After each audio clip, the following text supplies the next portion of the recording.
Rebecca, and welcome to Taco Tuesday, where we discuss everything from fitness, good food, and everything else in between.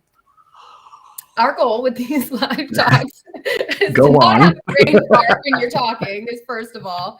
Oh my goodness, what a day. It's Tuesday. Yay! So our goal is to give you some good information and not stumble over our words. And then towards the end, we're going to give you some good action items to help make some really good changes. So stay tuned to the end so you can hopefully hear us talk in complete sentences here on out.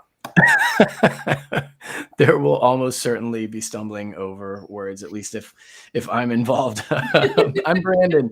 If you're live with us on Facebook, either in our Just for Fun group, Drop the Fat, Not the Tacos, or in our Clean Club coaching group, give us a thumbs up. Let us know you're here. Drop your questions. Say hi. If you are not in one of those places, please come and join us. If you're listening on a podcast in the millions of places where our podcast goes, please do come over here and be part of the discussion where you can interact and see us, see all of our blunders in person. Like Vanessa. Hi, Vanessa. Hey, Vanessa, you made it. Awesome.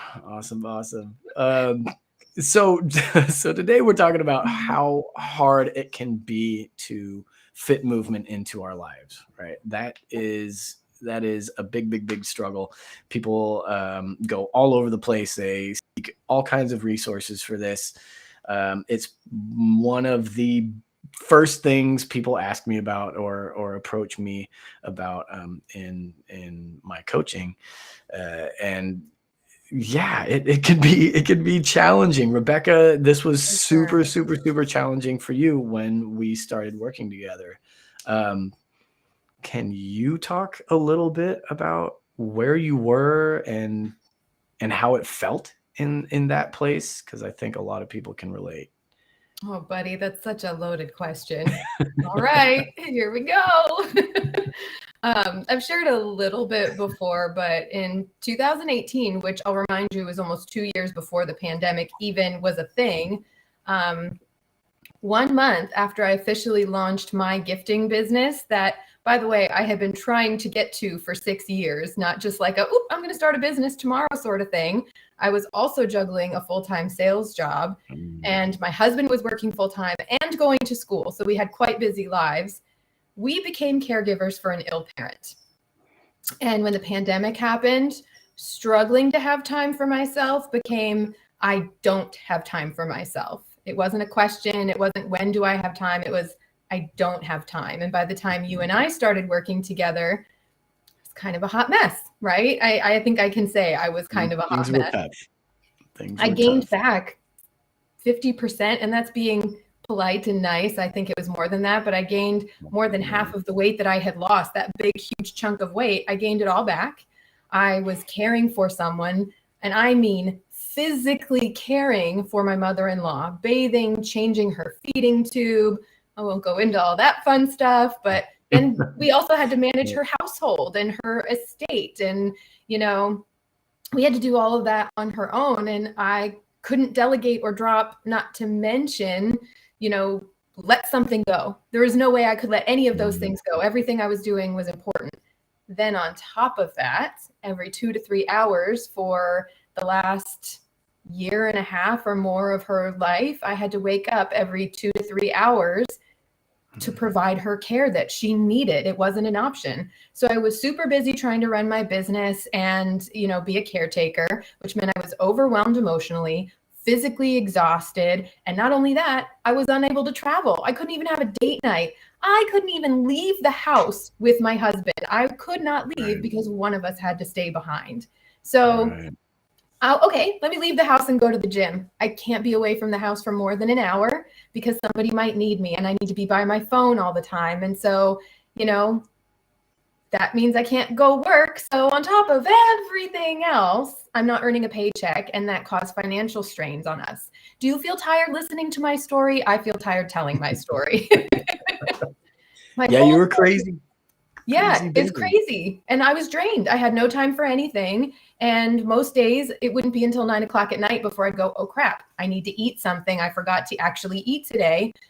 there was no way I was going to fit in my 45-minute, 60-minute kickboxing workouts. And I was not going to be able to do that anymore. So I just said, Right. I'm too busy. Movement's not going to happen. I'm just not going to be a thin person ever again. I'm going to look like this forever. I'm going to feel like this forever. And I'm not going to be active. Feel, yeah. And maybe if you can for a second, just talk about, and I realize that this can be hard, but how that felt, like that place, because emotionally, I think that's where the biggest impact was. Uh-oh. I think we've lost Rebecca for a second. She'll probably be back in a moment. Yeah, it feels crappy. We are. Feel frustrated. I felt very frustrated, kind of like right now. It felt crappy, and I didn't feel very good about myself. I felt tired all the time, and I don't mean just tired from a lack of sleep, but getting up off the couch was exhausting, and I just was always drained, and I was unhappy with myself. And not to overshare, but I know there's somebody out there who's thinking the same thing. I hated myself. I hated the way I looked. I hated how I was feeling.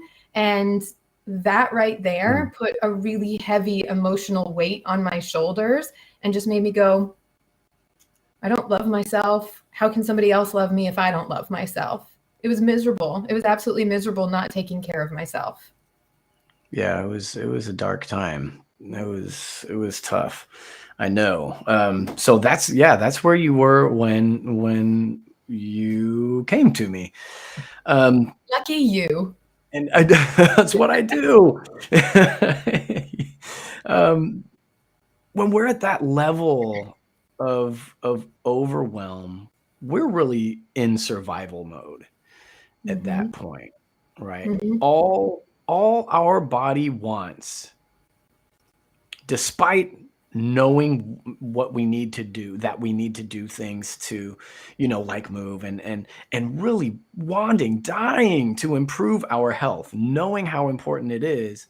But all we crave is any sort of immediate relief, anything to take us out of the moment, right? Right. And this is a theme through all kinds of things, right?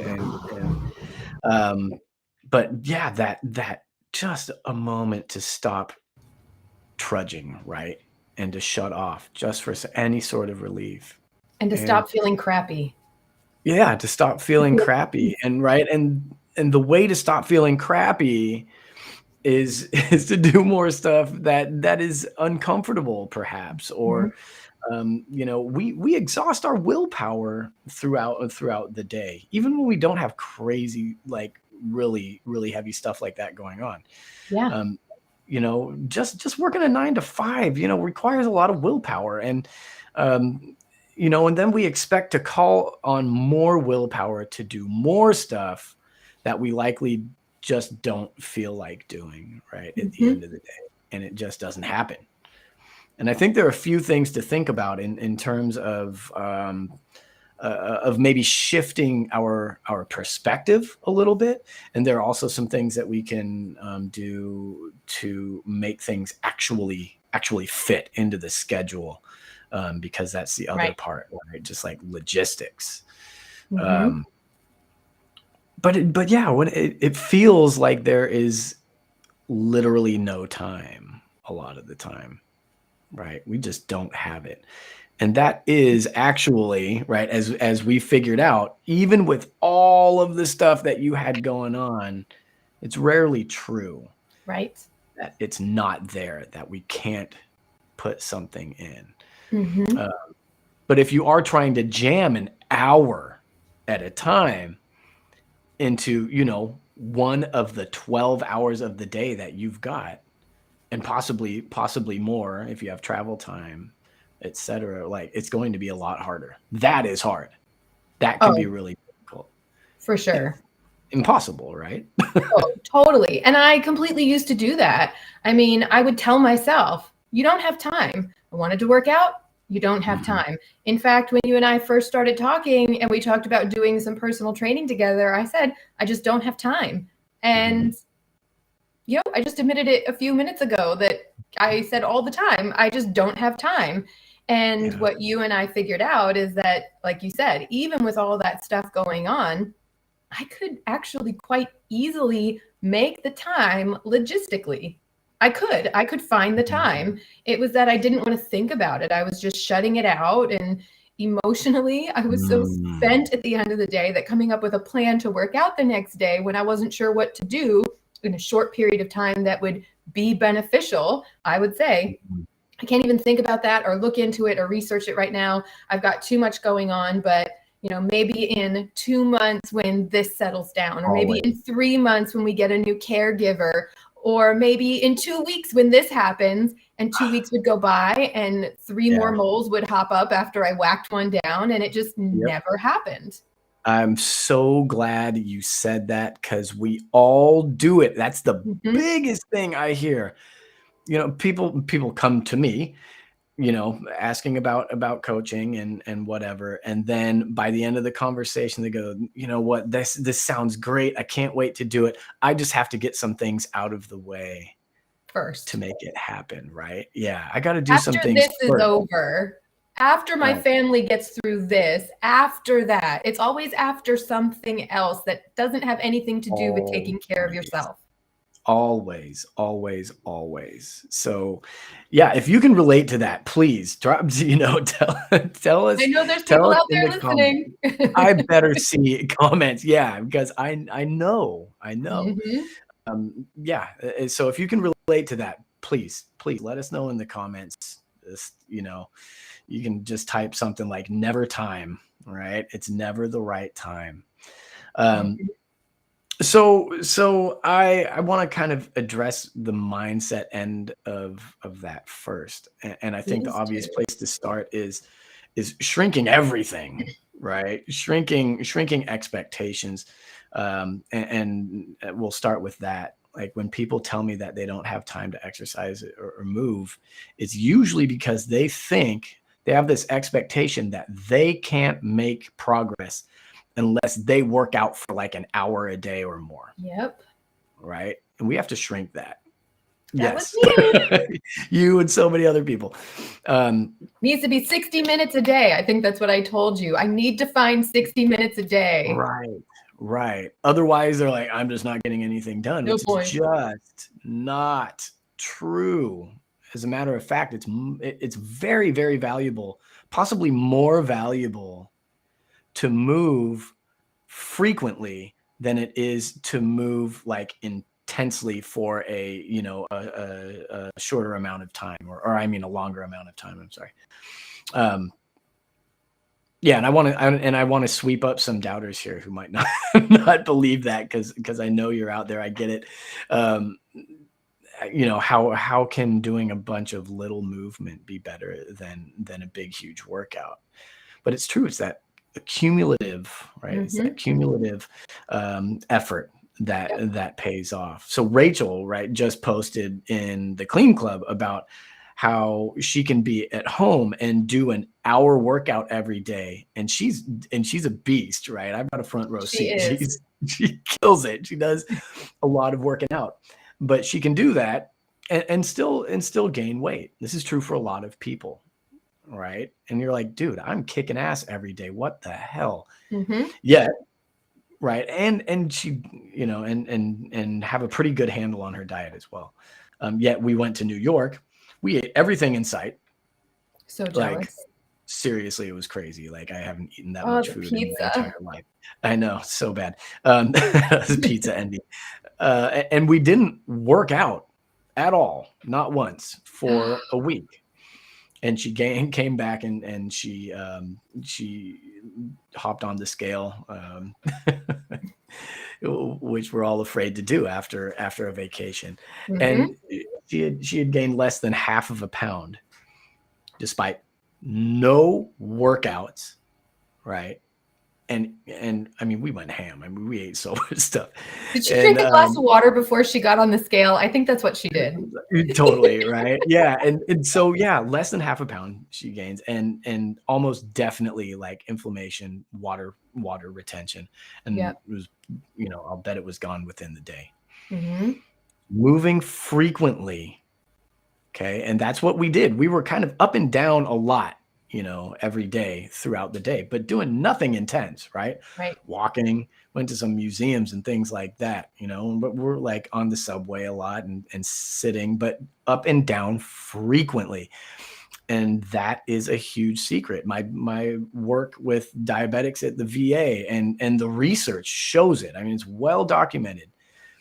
People who stand up, just get up for 1 minute frequently throughout the day, at least once an hour, have lower A1Cs, their glucose is better, all blood sugars are better. It's incredible what a difference that makes. So yes, so we're gonna come back to that a little bit more because it falls under logistics and things you can actually do. But Rebecca, I feel like there's like potential here for a clean club challenge, maybe like a 2 minutes of movement every hour challenge, a little accountability, some prizes, maybe.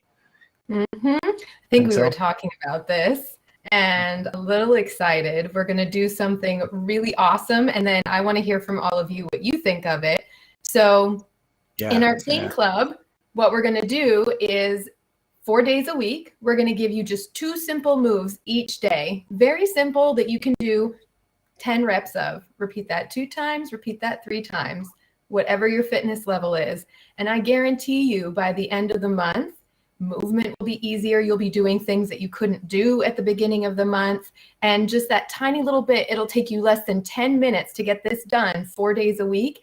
That tiny little bit of movement into your life will make a huge difference that you'll see almost instantly in your energy levels, in your mood, in so many ways. So makes a huge difference. Yeah. If you're watching, if you're listening right now, type in the comments below challenge if it's something that you'd be into. If you're not a member of our clean club, who cares? Type in the comments below if you'd be down for a challenge like that will help you move a little bit more often and gain some more energy. I know I'm down for that. Totally. Yeah. Thanks for bringing that up too. Like just the feeling, like we feel so much better when we move frequently, even for little bits. It's that getting stuck in the chair, right? That's what kills us. That's a mood killer for sure. All right. There's my girl Vanessa. That. She's in. Yeah. Oh, yeah. We know Vanessa's in. Vanessa's killing our current challenge right now. Oh my God. It's going to be, I don't know. I'm going to challenge some other people in the club to try and catch up with Vanessa. She's been killing it. Seriously. All right. Yeah. So that again, though, it's a mindset thing. We have to value, right? We have to really value the small stuff. Mm-hmm. Love it, right? Like a house isn't built all at once or even one big wall at a time, right? A house is built one nail at a time, one screw at a time. Did you do that on purpose? Don't sweat the small stuff, value the small stuff. You see what you just did there?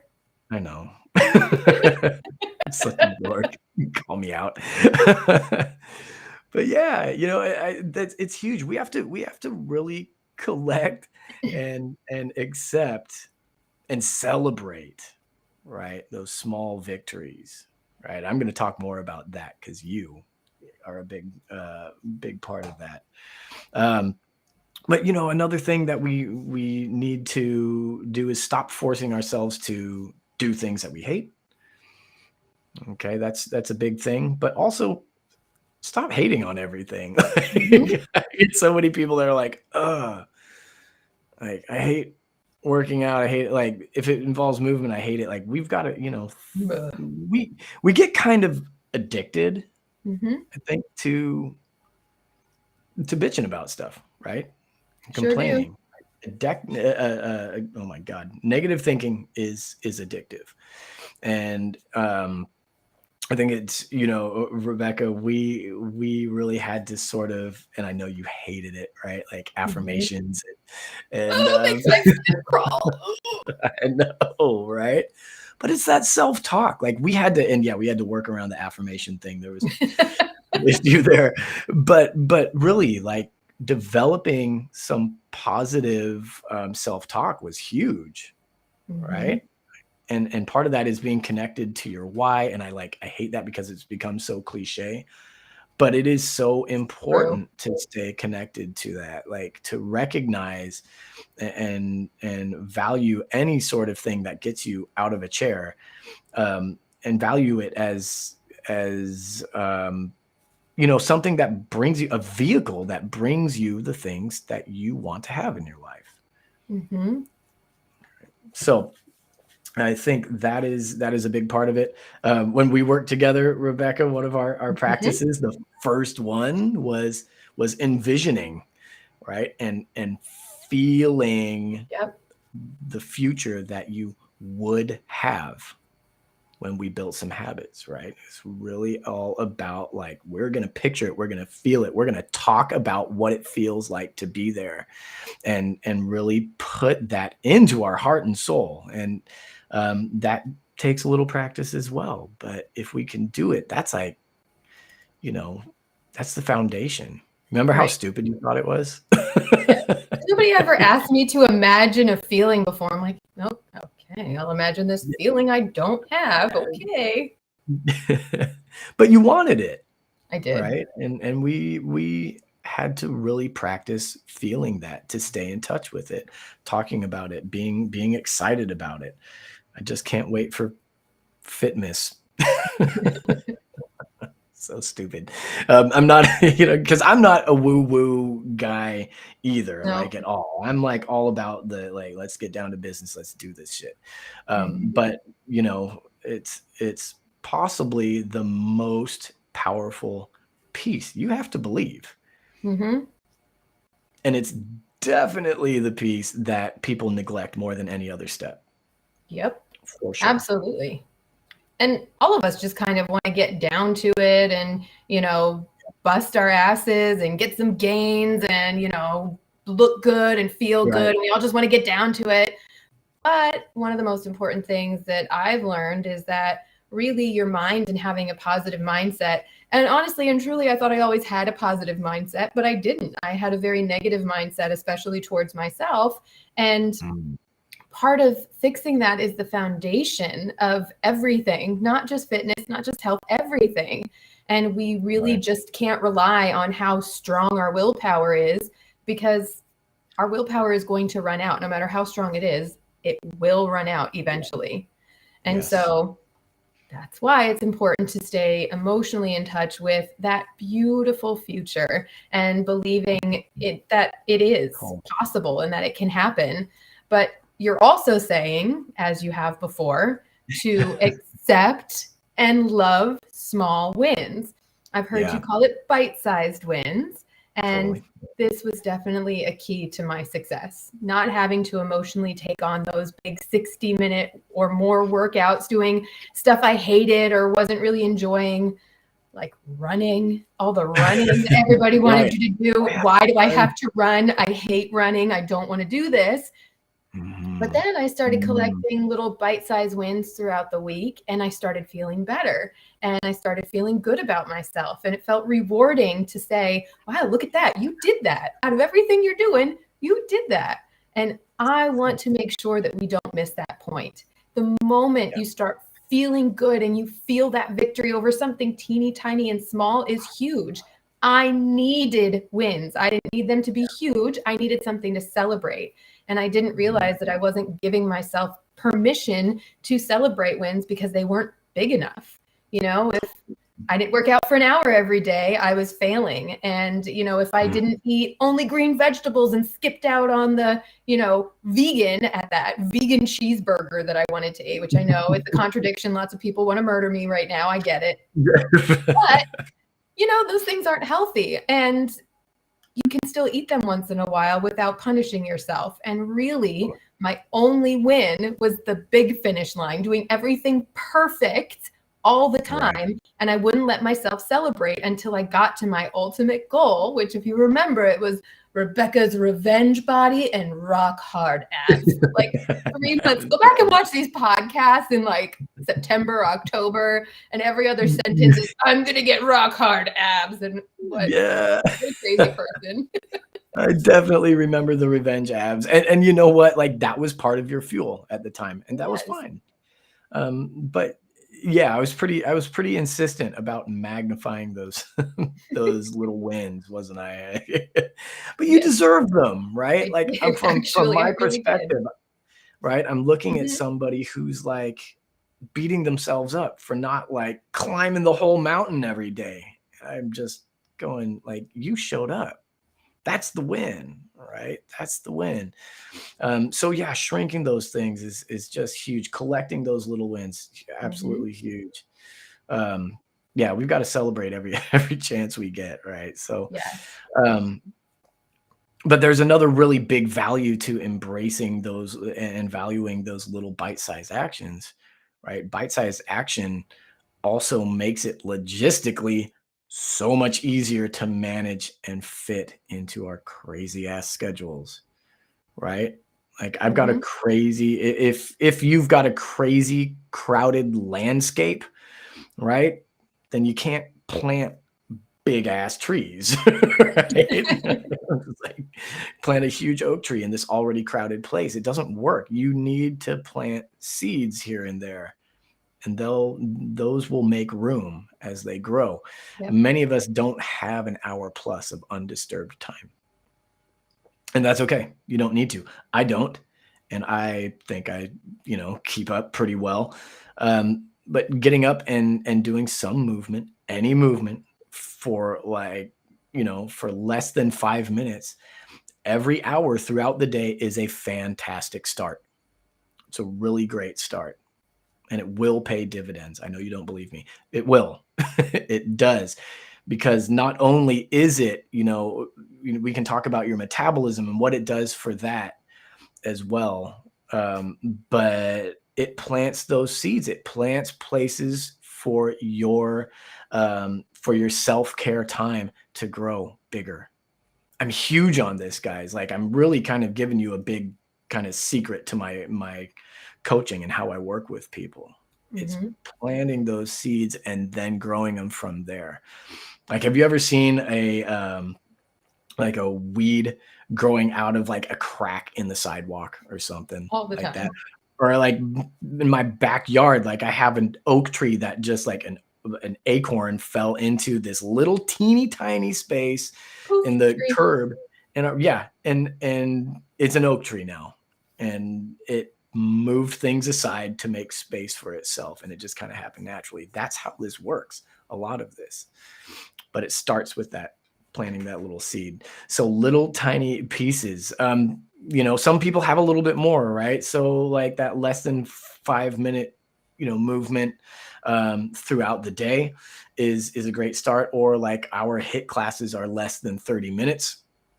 I often do a couple of those in a day, put a couple of those together or just one, and then I piece little other things throughout the day. Our stack workouts, we do in the Clean Club. We have like 5-minute workouts that people can do. Just hop in, 5-minute workout, hop in, do another 5-minute little movement later in the day, and kind of piece things together. So logistically, like I always like to give people things that they can actually do. The mindset stuff is great. It's always a work in progress. It all starts there, definitely, but there's a cycle, right? Collecting those Mhm. wins helps our mindset, and helping our mindset, developing our mindset helps us collect more wins. And um, I think one of the other things for me, Rebecca, you know this, is having a plan. Like, and it doesn't have to be a crazy, like you don't need a trainer to write up a plan for you necessarily and tell you exactly what you do. Just a loose plan before it's time to do it. Right? Rebecca, you're really good at this.